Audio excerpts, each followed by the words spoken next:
ആദിയിൽ ദൈവം തന്റെ അളവറ്റ ജ്ഞാനത്താലും ശക്തിയാലും ഈ വിശാലമായ പ്രപഞ്ചത്തെ സൃഷ്ടിച്ചു. നക്ഷത്രങ്ങളും ഗ്രഹങ്ങളും ആകാശഗംഗകളും അവന്റെ അളവറ്റ മഹത്വത്തിന്റെ സാക്ഷികളായി തിളങ്ങി. അവന്റെ വചനത്താൽ അന്ധകാരം വെളിച്ചത്തിന് വഴിമാറി. അവന്റെ ജ്ഞാനത്താൽ നക്ഷത്രഗണങ്ങൾ ആകാശവിതാനത്തിൽ വിരിഞ്ഞു. ഭൂമിയെ അവൻ ജീവന് അനുയോജ്യമായ ഭവനമാക്കിയൊരുക്കി. പർവ്വതങ്ങളും സമുദ്രങ്ങളും നദികളും വൃക്ഷലതാദികളും സകല ജീവജാലങ്ങളും അവന്റെ സർഗശക്തിയുടെ സാക്ഷികളായി നിലകൊണ്ടു. സൃഷ്ടിയുടെ അത്ഭുതകരമായ ആ വേദിയിൽ അവന്റെ ഏറ്റവും വിശിഷ്ടമായ സൃഷ്ടി ഇനിയും പ്രത്യക്ഷപ്പെടാനുണ്ടായിരുന്നു. മനുഷ്യൻ. ദൈവം മനുഷ്യനെ തന്റെ സ്വരൂപത്തിൽ സൃഷ്ടിച്ചു. അവന് സന്തോഷവും സമാധാനവും നൽകി. നിത്യമായി ജീവിക്കുവാനുള്ള അനുഗ്രഹവും നൽകി. ദൈവത്തോടുള്ള അടുപ്പവും സ്നേഹവും മനുഷ്യ ജീവിതത്തിന് ആനന്ദമായിരുന്നു. അന്ന് ലോകത്തിൽ പാപം ഇല്ലായിരുന്നു. നന്മയെയും തിന്മയെയും തിരഞ്ഞെടുക്കുവാനുള്ള സ്വാതന്ത്ര്യം മനുഷ്യന് നൽകപ്പെട്ടിരുന്നു.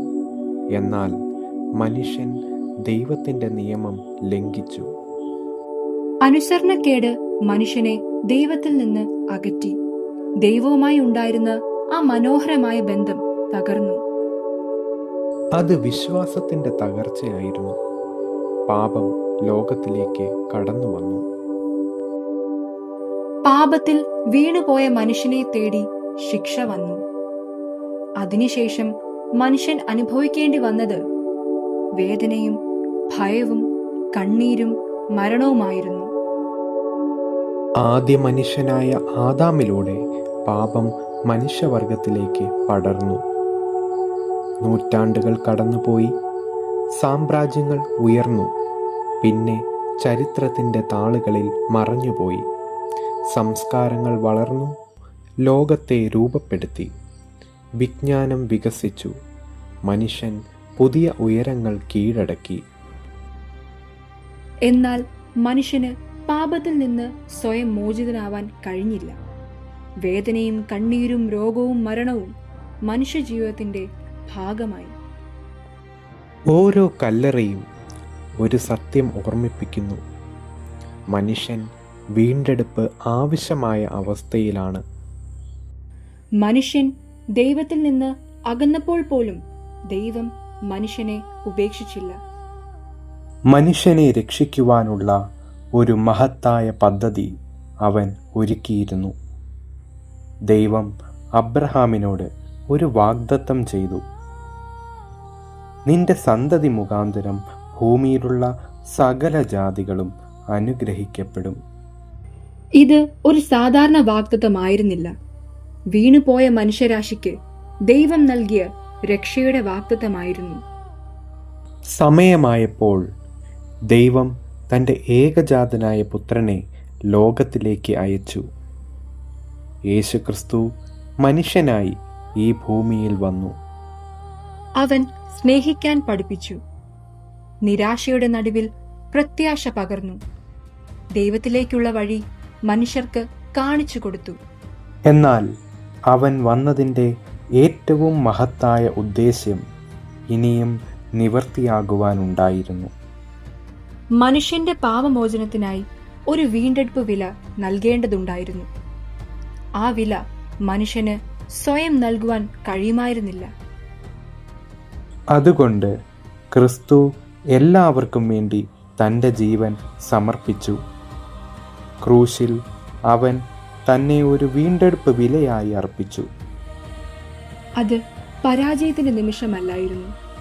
സ്നേഹത്തിന്റെ ഏറ്റവും മഹത്തായ പ്രകടനമായിരുന്നു.